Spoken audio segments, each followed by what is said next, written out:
sois petit ou grand, ou noir ou blanc, le Seigneur a besoin d'hommes, de femmes qui se lèvent pour annoncer la bonne nouvelle. Lève-toi. Quelques minutes.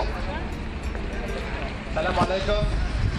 بغيت نهضر معاكم دقيقتين ونقول لكم هذه الحاجة مولنبيك نعرفوها باسكو كاين الارهاب فيها، كاين الناس ما راهمش ملاح فيها.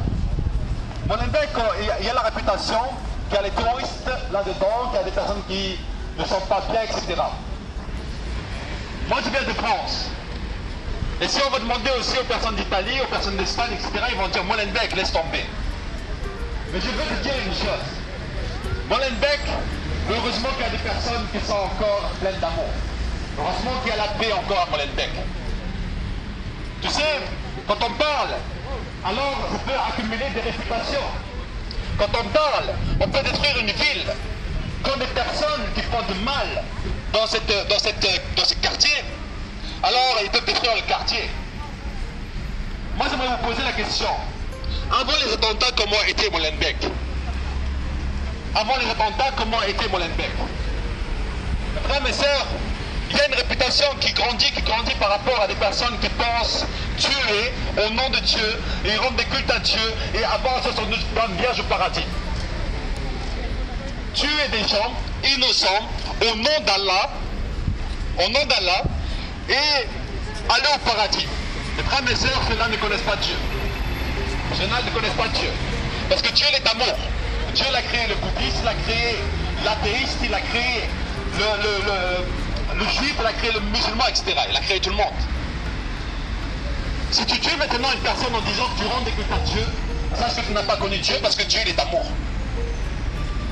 Mon frère, ma soeur, si tu haïs une personne parce qu'elle est juive, musulmane, chrétienne, athéiste, ou autre, bouddhiste peut-être, et que tu dis, moi je le haïs parce qu'elle ne partage pas la même foi que moi, sache que tu n'as pas connu Dieu, tu as connu Satan. Parce que Satan en fait qui ramène la guerre, c'est Satan en fait qui ramène la haine. Ce n'est pas Dieu. Dieu a créé tout le monde. Dieu ramène la paix. Si tout le monde respectait le principe que Jésus-Christ a dit dans la Bible, c'est-à-dire bénir ceux qui te maudissent, prier pour ceux qui vous persécutent. Si quelqu'un te frappe sur une joue, toi l'autre joue, il y aurait la paix dans le monde. Il y aurait la paix dans le monde. Mais en fait, des personnes ont ramené de religions qui disent tue, qui disent vole, qui disent ment, etc. Les frères et sœurs, la religion a été imposée par l'homme. Mais Dieu n'a jamais eu de religion. Dieu n'a jamais eu de religion parce qu'il est amour. Et lorsqu'on voit la religion, en fait, elle ramène les guerres. Les catholiques sont partis aux croisades. Les musulmans aussi, ils font des attentats, etc. Les juifs aussi. Les frères et sœurs. Ils sont tués aussi.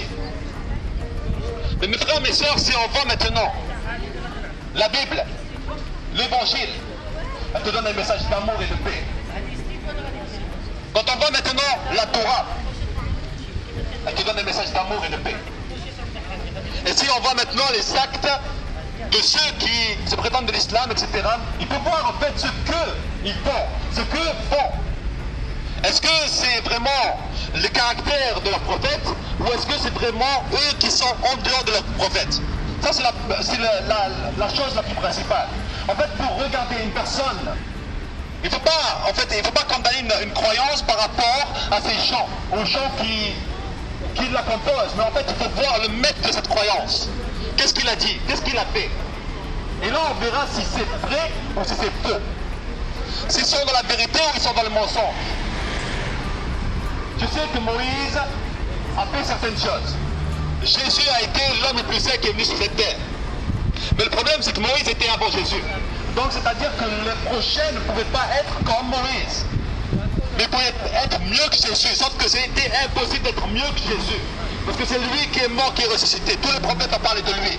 Et c'est lui qui va revenir, il n'y a pas d'autre. Il n'y aura pas d'autre personne qui va revenir. Et si tu es un vrai musulman, dans ton Coran, il est marqué que Allah a élevé les personnes qui suivent Jésus au-dessus des autres. Jusqu'à Yawm al-Qiyamah, c'est-à-dire la fin du monde. Si tu es un vrai musulman, tu sais ça. Alors, tu n'as pas besoin de condamner les chrétiens, parce qu'ils suivent Jésus. Et ton livre te dit que Jésus sont élevés au-dessus des autres. Tu n'as pas le besoin de condamner les chrétiens, mon frère, ma soeur. Jésus-Christ, c'est lui qui est mort pour toi. C'est lui qui est le véritable chemin qui mène à Dieu. Quand tu pries, tu dis Ihdina sirat al-mustaqim. Dirige-nous sur le droit chemin. Et moi, je te dis que Yeshua al-Masih wa qal ana huwa al-tariq al-haq wal-hayat. Je suis le chemin, la vérité et la vie. Alors, mon frère, ma soeur, aujourd'hui, libre à toi d'accepter qui tu veux. Mais tu ne pourras pas dire, lorsque tu mourras, que tu n'as jamais entendu parler de Jésus-Christ qui sort. Tu ne pourras pas dire cela. Tu pourras maintenant dire que tu n'as pas accepté cela parce que ton orgueil, parce que tu as préféré suivre tes hommes, tes femmes, tes parents, etc. Mais tu ne pourras jamais dire que tu n'as jamais entendu parler de Jésus-Christ, mon frère, ma soeur. Aujourd'hui, moi, je veux te demander de faire une prière. C'est simple, ça dure 10 secondes. تبغى تشوف يسوع في حياتك غير هذا الصلاة. Seigneur Jésus-Christ, يسوع أنا بغيت نشوفك واللي أنت الطريق الحق والحياة أروح في حياتي. Moi j'aimerais te voir Jésus. Et si tu es vraiment le chemin, la vérité et la vie, viens dans ma vie. Ça dure 10 secondes et ça peut changer ta vie. تقدر تغير حياتك. أنا بدل حياتي ويقدر يبدل حياتك ثاني. Soyez bénis, Rabbi Barakko. Et je suis venu en paix, non pas en guerre. Beaucoup pour la guerre. Mais moi, je suis venu en paix, par amour pour vous. Parce que Jésus-Christ a changé ma vie. Et je ne suis pas venu pour vous dire que je vous haïs, mais je vous aime. Peu importe la croyance que vous avez, peu importe qui vous êtes, peu importe, je ne sais pas, la couleur que vous avez, sache que je vous aime parce que mon Dieu, Jésus-Christ, vous aime. Et donc, vu que je suis l'image de mon Dieu, alors je suis obligé de t'aimer. Soyez bénis et bonne journée à vous.